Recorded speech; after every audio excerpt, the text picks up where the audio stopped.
Good morning dear student, welcome to the way of solution number 1 study channel West Bengal. আমি তোমাদের Dalton sir. তোমরা এখন পাচ্ছ upcoming group C এবং D এর জন্য একটি মক টেস্ট। তো আমরা বিগত কয়েকটি ক্লাস মক টেস্ট করছি গ্রুপ সি এবং ডি, পাশাপাশি অন্যান্য তোমরা যে এক্সামগুলো দিচ্ছ তার জন্য কিন্তু এফেক্টিভ হবে। প্রত্যেকেই যারা ক্লাসে আছো, এটা আমাদের 4 নম্বর মক টেস্ট এবং আমাদের যে ক্লাস রুটিন আছে তোমরা খেয়াল করবে। আমার ক্লাস কিন্তু যে টাইম আছে এটাই আছে, সকাল 7টা থেকে তোমরা পাবে দা ওয়ে অফ সলিউশনে, এবং অন্যান্য ক্লাস রুটিন তোমরা এখানে দেখে নেবে এবং সমস্ত ক্লাসের নোটিফিকেশন বা লিংক আমাদের Telegram group the way of সলিউশনে তুমি পাচ্ছ। এবং আমাদের TWS একাডেমি অ্যাপে তুমি পাবে পেড কোর্স, বিভিন্ন পরীক্ষার প্রস্তুতি এখানে আমরা দিচ্ছি। এবং এই TWS একাডেমি অ্যাপ তুমি ডাউনলোড করতে পারছো প্লে স্টোর থেকে।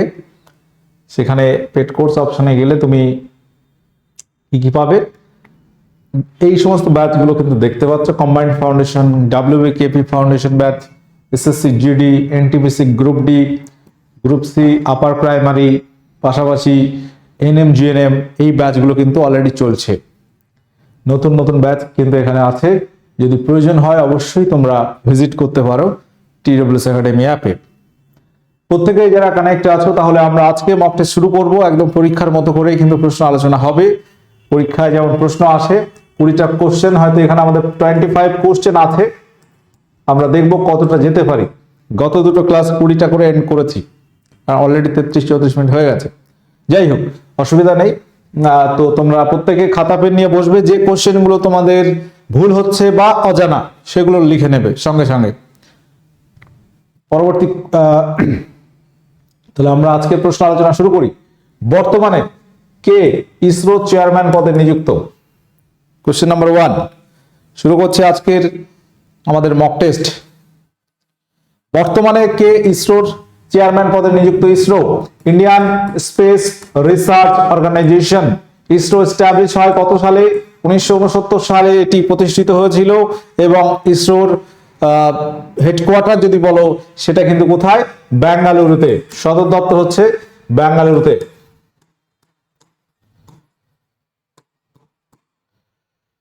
তো বর্তমান ইসরো এই চেয়ারম্যান পদে কে নিযুক্ত আছে? সোমনাথ কে শিবান, ডক্টর ভি নারায়ণন, নরেন্দ্র কুমার গোয়েঙ্কা। কিছু কারেন্ট টপিক প্রশ্ন কিন্তু পরীক্ষায় থাকবে। কারেন্ট অ্যাফেয়ার্স 2-3টে কোশ্চেন তুমি পেতে পারো 20টি কোশ্চেনের মধ্যে। অপশন সি যারা করছে, doctor V Narayanan, option C এখানে রাইট অ্যান্সার হবে। তিনি বর্তমান ইসরো চেয়ারম্যান পদে নিযুক্ত আছেন। ওকে, প্রত্যেকে পরবর্তী কোশ্চেন অ্যান্সার করো। সুভাষ মজুমদার, সাহিত্যিক সুভাষ মজুমদার, তার ছদ্মনাম কি বা কোন ছদ্মনামে তিনি লেখালেখি করেছেন? নীললোহিত, প্রিয়দর্শী, আবুল ফজল, সনাতন পাঠক। সঠিক উত্তর কি হবে? সঠিক উত্তর হবে আবুল ফজল নামে তিনি লিখেছেন, বা তার ছদ্মনাম আবুল ফজল। কোশ্চেন নাম্বার 3 তে আসবো। অপথ্যালমোলজিস্ট এই শব্দটি কিসের সঙ্গে সম্পর্কিত? অপথ্যালমোলজিস্ট এই কথাটি কিসের সঙ্গে সম্পর্কিত? হার্ট, চোখ, গ্রন্থি নাকি ফুসফুস? অপথ্যালমোলজিস্ট কাদের আমরা বলি? চোখের ডাক্তারকে বলি, তাই তো? তাহলে এটা হচ্ছে চোখের সঙ্গে সম্পর্কিত অপথ্যালমোলজিস্ট। কার্ডিওলজিস্ট হার্ট বিশেষজ্ঞ, তাদের আমরা বলি এন্ডোক্রোনোলজিস্ট, যেগুলো হচ্ছে গ্ল্যান্ড নিয়ে আলোচনা করে। ওকে, তো এরকম প্রচুর সেক্টর রয়েছে, মেডিকেল টার্ম প্রচুর রয়েছে। কার্ডিওলজিস্ট, পাশাপাশি সাইকোলজিস্ট, অনেক কিছু রয়েছে। তারপর অর্থোপেডিক, যারা হচ্ছে হাড়ের ডাক্তার, পেডিয়াট্রিক, শিশুদের, এইগুলো তোমরা অলরেডি জানো। এই কোশ্চেনটা আসে, অপথ্যালমোলজিস্টটা খুব আসে। কোশ্চেন নাম্বার 4, ভারতের প্রথম কম্পিউটার ব্যবহার করা হয় কোথায়? কোথায় ভারতের প্রথম কম্পিউটার ব্যবহার করা হয় কোথায়? ইন্ডিয়ান ইনস্টিটিউট অফ টেকনোলজি দিল্লিতে, Indian institute of science Bengaluru, Indian iron steel company limited Burnpur, Indian statistical institute Kolkata. Question number 4, এখানে সঠিক উত্তর কি হবে প্রত্যেকে বলবে।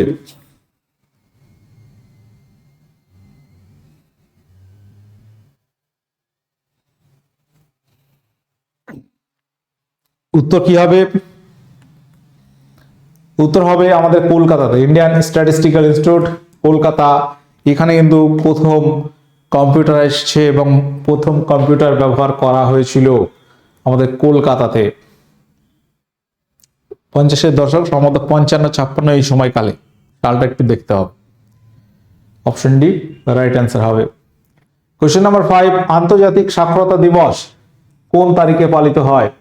আন্তর্জাতিক সাক্ষরতা দিবস কোন তারিখে পালিত হয়? ইন্টারন্যাশনাল লিটারেসি ডে কবে পালিত হয়? 5 সেপ্টেম্বর, 16 সেপ্টেম্বর, 8 সেপ্টেম্বর, 9 সেপ্টেম্বর। তো এখানে সঠিক উত্তর হয়ে যাবে অপশন সি 8 সেপ্টেম্বর। 5 সেপ্টেম্বর হচ্ছে ভারতের শিক্ষক দিবস পালিত হয়, জাতীয় শিক্ষক দিবস, ন্যাশনাল টিচার্স ডে পালিত হয় 5 সেপ্টেম্বর। জাতীয় শিক্ষক দিবস। সেপ্টেম্বর মাসের 16 তারিখটাও একটা উল্লেখযোগ্য দিবস পালিত হয়, বিশ্ব ওজন দিবস, ওয়ার্ল্ড ওজন ডে।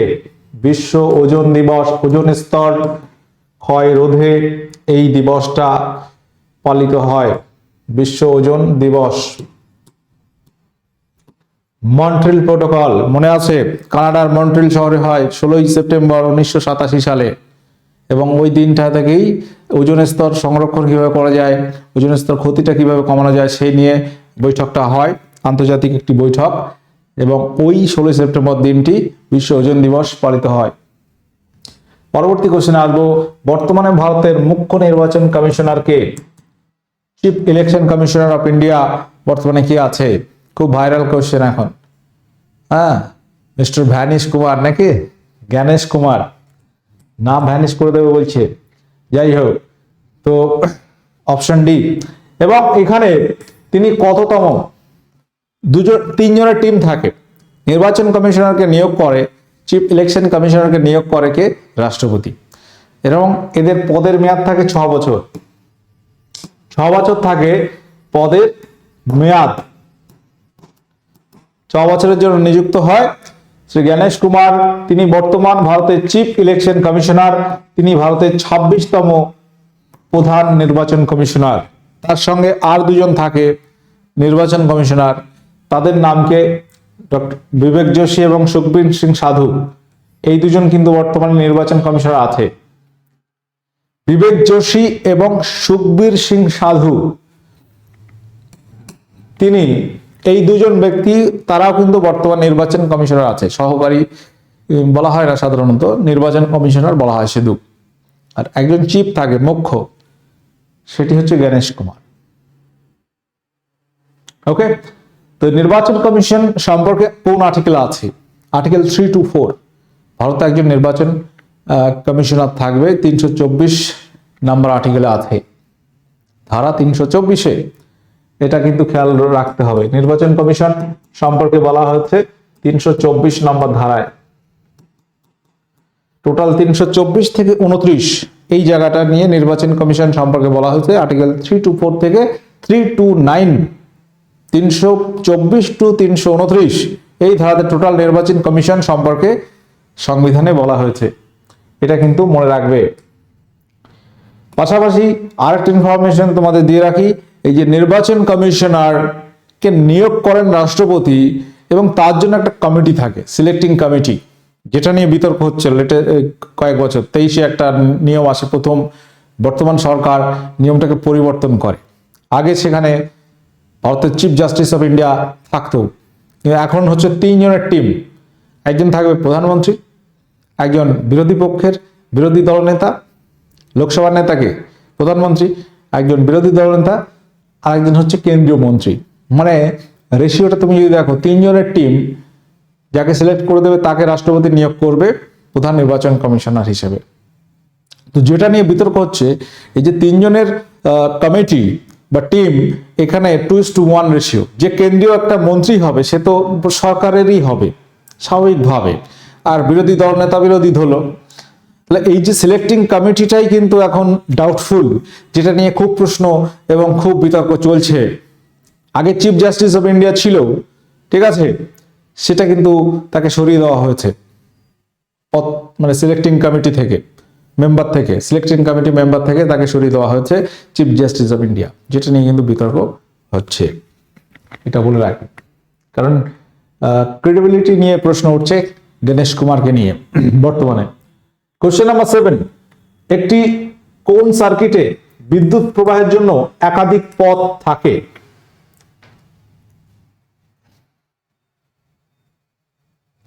সার্কিট মানে বর্তনী। তো বাড়িতে বা বিভিন্ন যে ইলেকট্রিক ওয়্যারিং করা হয় দেখবে দুটো সিস্টেমে হয়, একটা হচ্ছে সিরিজ কম্বিনেশন শ্রেণী সমবায়, আর একটা হচ্ছে প্যারালাল কম্বিনেশন সমান্তরাল সমবায়। তাহলে দুটো সমবায় হতে পারে, একটা শ্রেণী একটা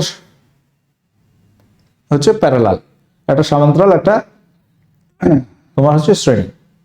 দুটো গেট আপ কেমন হয় একটু আমরা দেখে নিই। দেখো এই একটা বর্তনী আমরা আঁকার চেষ্টা করছি, যেখানে একটা একটা রোধ ফিটিং করছি, একটা টিউবলাইট, একটা ফ্যান, একটা বাল্ব, ঠিক আছে, দিয়ে একটা সার্কিট করলাম। এটাকে আমরা কোন সমবায় বলবো?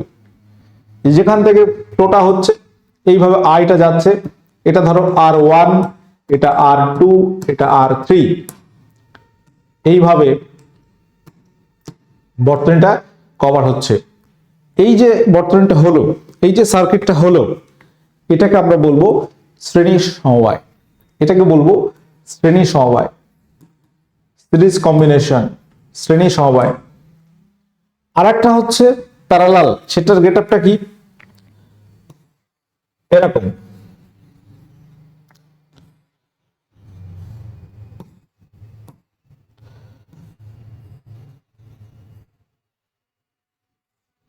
এই হচ্ছে দুটো ছবি, যেখানে দেখো এখান থেকে আইটা যাচ্ছে এইভাবে গিয়ে এইভাবে ভাগ হয়ে যাচ্ছে প্রত্যেক, এটা ধরো R1, এটা R2, এটা R3,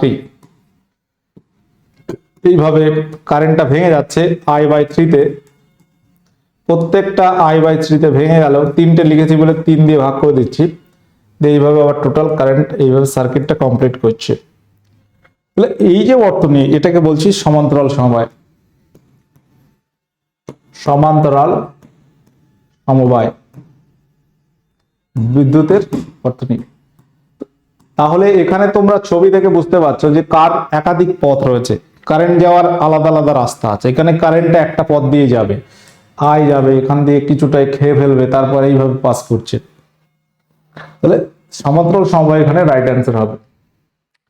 এত কিছু বললাম, ছবিটা তোমরা দেখলে। এবার সহজ ভাষায় যদি বলি, বাড়িতে আমরা ওয়ারিং করি, দেখবে লাইটের জন্য একটা সুইচ, ফ্যানের জন্য একটা সুইচ, ঠিক আছে, টিভির পয়েন্টে একটা সুইচ, গিজার পয়েন্টে একটা সুইচ ধরো। তো এই যে বিভিন্ন বোর্ড করি এবং একাধিক সুইচ ইউজ করি, মানে কি একাধিক রাস্তা আছে, এটাকে বলা হয় প্যারালাল কম্বিনেশন বা সমান্তরাল সমবায়। সমান্তরাল সমবায় প্রশ্ন আসে যে আমাদের বাড়িতে আমরা কোন সমবায় ব্যবহার করি, সেটা হচ্ছে সমান্তরাল সমবায় অলওয়েজ। বাড়িতে ওয়্যারিং এ আমরা সমান্তরাল সমবায় ইউজ করি। সিরিজ কম্বিনেশন কখন ইউজ করি? চুনি লাইট, ঘর সাজাতে গেলে একটা লাইট দেবে, সব চুনি লাইট জ্বলছে, মানে কি এইভাবে সাজানো হয়। এখানে একটা সুইচ দিলে প্রত্যেকটা লাইট, ধরো এটা প্রত্যেকটা লাইট জ্বলছে একটা সুইচ, কিন্তু এখানে আলাদা আলাদা সুইচ লাগবে। এখানে একটা সুইচ, এখানে একটা সুইচ, এখানে একটা সুইচ, তিনটে সুইচ ইউজ করা হয়। এটাকে বলা হয় প্যারালাল কম্বিনেশন। ওকে, এইভাবে আমাদের বাড়িতে কিন্তু ওয়্যারিং করা হয়, যেখানে বিদ্যুৎ প্রবাহের জন্য একাধিক পথ থাকে, কারেন্টে যাওয়ার আলাদা আলাদা পথ আছে। কোশ্চেন নাম্বার 8, কোশ্চেন নাম্বার 8 বলছে সঠিক ক্রম অনুযায়ী সাজাও, প্রথম থেকে শুরু করো। তো এই যে ঐতিহাসিক যে বিষয়গুলো এখানে আছে, এটাকে তোমাকে সাজাতে হবে। প্রত্যেকে অ্যান্সার করবে, সঠিক উত্তর এখানে কি হবে বলো?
আচ্ছা, এখানে আমরা যদি দেখি অধীনতামূলক মিত্রতা নীতি 1798 সালে,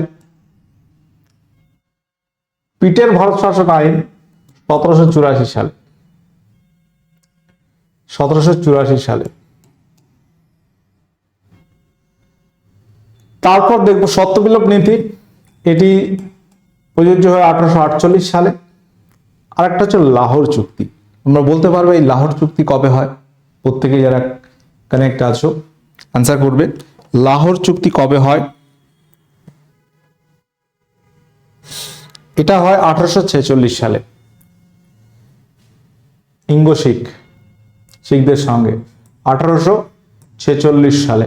তাহলে এখানে যদি আমরা সাজাই তাহলে প্রথমে আসবে 4, তারপর আসবে 2, তারপর আসছে 3, তারপর আসছে 1।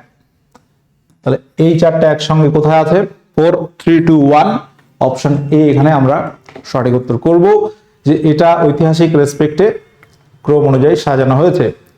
অধীনতামূলক মিত্রতা নীতি চালু করেছিলেন লর্ড ওয়েলেসলি। সত্যবিলোপ নীতি চালু করেন লর্ড ডালহৌসি। পিটের ভারত শাসন আইন চালু হয় 1784 সালে ওয়ারেন হেস্টিং এর সময়। আর লাহোর চুক্তি 1846 সালে হয় ইংরেজ শিখদের মধ্যে। তো এখানে অপশন এ এখানে সঠিক উত্তর হয়ে যাবে। এটা অপশন এ তে আমরা পাচ্ছি। কোশ্চেন নাম্বার 9, শিইউকি গ্রন্থটি কার লেখা? শিইউকি গ্রন্থটি কার লেখা?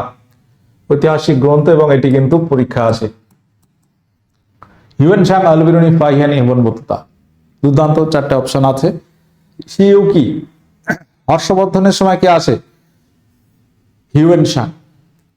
হিউয়েনসাং আসে কার সময়? হর্ষবর্ধনের সময়।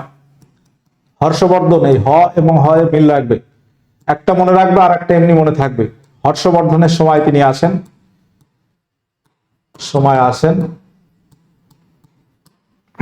হিউয়েনসাং একজন চৈনিক পর্যটক, জুয়ানজাং তার চৈনিক ভাষায় বলা হয়। তো হিউয়েনসাং তিনি শিইউকি গ্রন্থটি লিখেছেন। ফাইন লেখা গ্রন্থটি হচ্ছে ফো কুও কিং, ফো কুও কি, এটা ফো কুও কি বা কিং যাই হোক, এটা ফাহিয়ান লেখা। এবং ফাহিয়ান আসে গুপ্ত বংশীয় রাজা দ্বিতীয় চন্দ্রগুপ্তের সময়। দ্বিতীয় চন্দ্রগুপ্তের সময় তিনি ভারতে আসেন। এটা পরীক্ষা আসে, তিনি ভারতে আসেন কখন? দ্বিতীয় চন্দ্রগুপ্তের সময়। আল-বিরুনি এসেছিল সুলতান মাহমুদের সময় 1017 সালে। তার লেখা বই হচ্ছে কিতাবুল হিন্দ। কিতাবুল হিন্দ বইটি লেখেন কে? আল-বিরুনি। ইবন বতুতা কোথা থেকে আসে? ফাহিয়ান এবং হিউয়েনসাং চীনের পর্যটক। আল-বিরুনি যদি বলো বর্তমান হচ্ছে কাজাখস্তান ওই এলাকায়, খোয়ারজিম যে জায়গাটা, সেখান থেকে এসেছিল। ইবন বতুতা এসেছিল মরক্কো থেকে। এটা পরীক্ষায় খুব আসে যে ইবন বতুতা কোন দেশ থেকে আসে? মরক্কো থেকে আসে। 1327 পরে আমরা দেখব যে মোহাম্মদ বিন তুগলকের সময় তিনি আসেন ভারতে। মোহাম্মদ বিন তুগলক তার সময় আসেন ইবন বতুতা, এবং তার লেখা বইটা হচ্ছে কিতাবুল রেহেলা। তার লেখা বইটার নাম কি? কিতাব উল রেহেলা। গুলিয়ে ফেলে তোমরা অনেকে, দেখবে কিতাবুল হিন্দ এবং রেহেলার মধ্যে কনফিউশনটা তৈরি হয় পরীক্ষার হলে গিয়ে, মাথা কাজ করে না। এই দুটো একটু খেয়াল রাখতে হবে। তাহকিক ই হিন্দ বা কিতাবুল হিন্দ হচ্ছে আল-বিরুনি রচিত। ইবন বতুতা কিতাবুল রেহেলা বইটি লেখেন।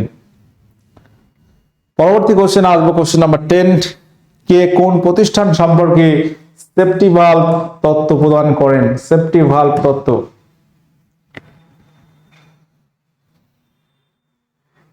সেফটি ভালভ কোথায় থাকে? নিরাপত্তা বাতি, যার আবিষ্কারক হামফ্রে ডেভি আমরা বলে থাকি, তাই তো?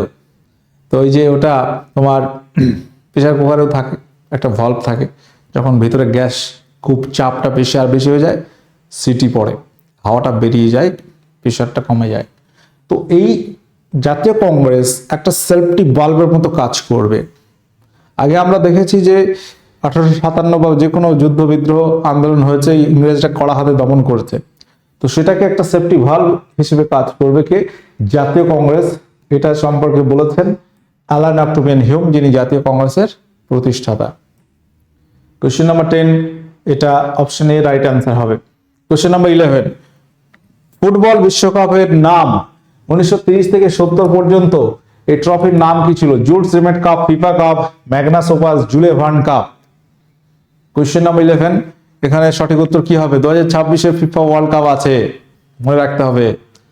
FIFA world cup, football world cup. FIFA মানে কি? ফুটবল নিয়ন্ত্রক সংস্থা। সারা পৃথিবীতে ফুটবলটাকে নিয়ন্ত্রণ করছে ফিফা, যার সদর দপ্তর রয়েছে সুইজারল্যান্ডের জুরিখে।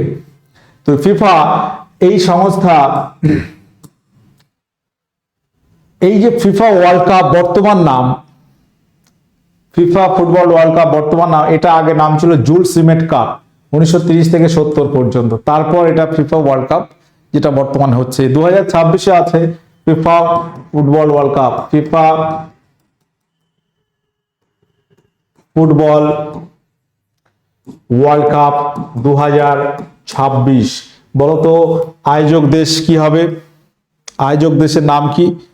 2026 সালের যে ফিফা ওয়ার্ল্ড কাপ হবে, এটা 3টি দেশে অনুষ্ঠিত হবে। ইউএসএ, কানাডা এবং হচ্ছে মেক্সিকো। এই 3টি দেশ হচ্ছে আয়োজক দেশ। ইউএসএ, কানাডা এবং মেক্সিকো, এটা হচ্ছে কি দেশ? আয়োজক দেশ। আয়োজক দেশ 2026 সালে, এটা আমরা মাথায় রাখবো প্রত্যেকে। পরবর্তী কোশ্চেনে আসো। কোশ্চেন নাম্বার 12, আকবর, মুঘল সম্রাট আকবর নতুন একটা ধর্মমত চালু করেন যার নাম দিন ই ইলাহি। তিনি এটা কবে প্রচার শুরু করেন? দিন ই ইলাহি, ঠিক আছে। তো এই যে এটা কি? এটা একটা নতুন ধর্মমত, এটি হচ্ছে একটা নতুন ধর্মমত, সর্বধর্ম সমন্বয়ে এটা তৈরি হয়েছিল।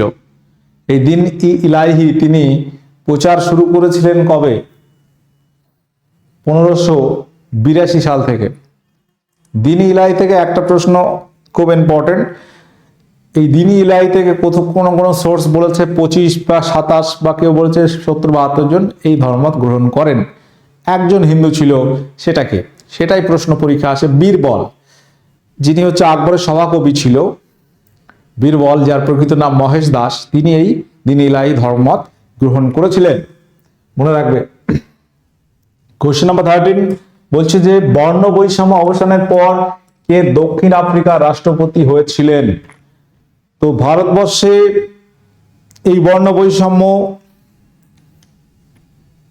আগে খুব একটা ছিল না, বর্তমান দিনে কিছু কিছু আসছে, বাট কালার নিয়ে হচ্ছে না, অন্য নিয়ে। ভারতে হচ্ছে ধর্ম বৈষম্য রাজনৈতিক নেতারা করে দিচ্ছে, ঠিক আছে, ধর্মীয় কালার আসছে, কিন্তু বিভিন্ন দেশে বিভিন্ন রকম।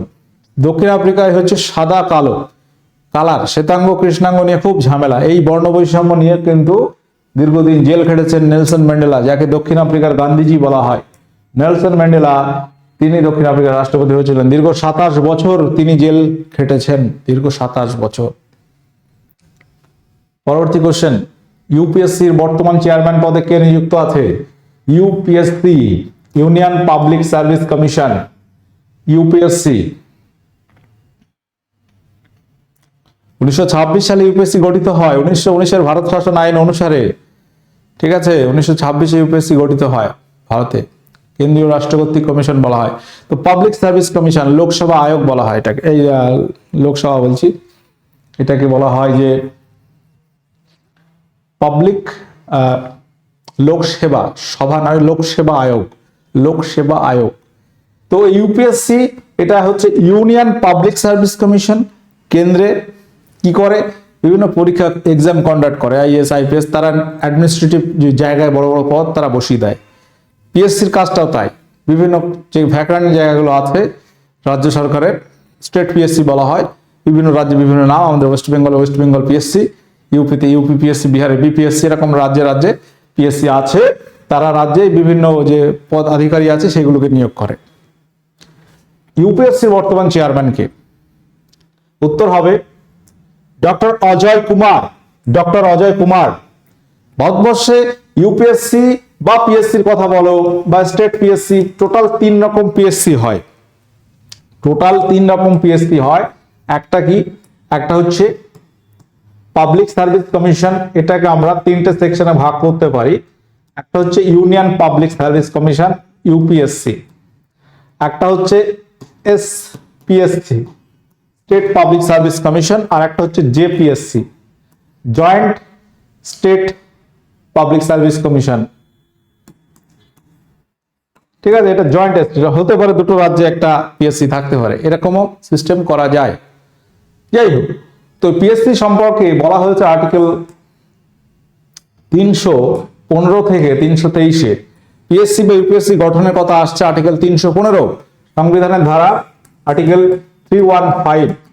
টোটাল এই পিএসসি সম্পর্কে বলা হয়েছে 315 থেকে 323 নাম্বার ধারা মধ্যে। কোশ্চেন নাম্বার 15, টি কথাটি কোন খেলার সঙ্গে যুক্ত? টি শব্দটি কোন খেলার সঙ্গে যুক্ত? বলো, সঠিক উত্তর কি হবে? বিভিন্ন খেলাধুলো রিলেটেড টার্ম, ট্রফি পরীক্ষা আসতে পারে, তুমি এটা ভীষণ আসে, প্রশ্নটা বাংলায় দিয়ে দেবে। টি কথাটি কোন খেলায় যুক্ত? টি মানে কিন্তু চা নয়, তাই তো? টি এটা মানে হচ্ছে চা, যেটা আমরা খাই, আর এটা টি ডাবল ই। তো এই টি এইটি গল্ফ খেলার সঙ্গে যুক্ত, গল্ফ খেলার সঙ্গে যুক্ত এটা টি। বুগি, এই কথাগুলো গল্ফের সঙ্গে যুক্ত। ওকে, আরো অনেক টার্ম আছে, এগুলো নিয়ে ক্লাস আমার করানো আছে, দেখতে হবে তোমাকে। এখন ওই বলতে গেলে আধ ঘন্টার ক্লাস আছে। নিম্নলিখিতগুলির মধ্যে কোনটি জলে দ্রাব্যতা তাপমাত্রা বাড়ালে কমে? দ্রাব্যতাটা কমে, তাপমাত্রা বাড়ালে কোনটি হবে? দ্রাব্যতা মানে কি?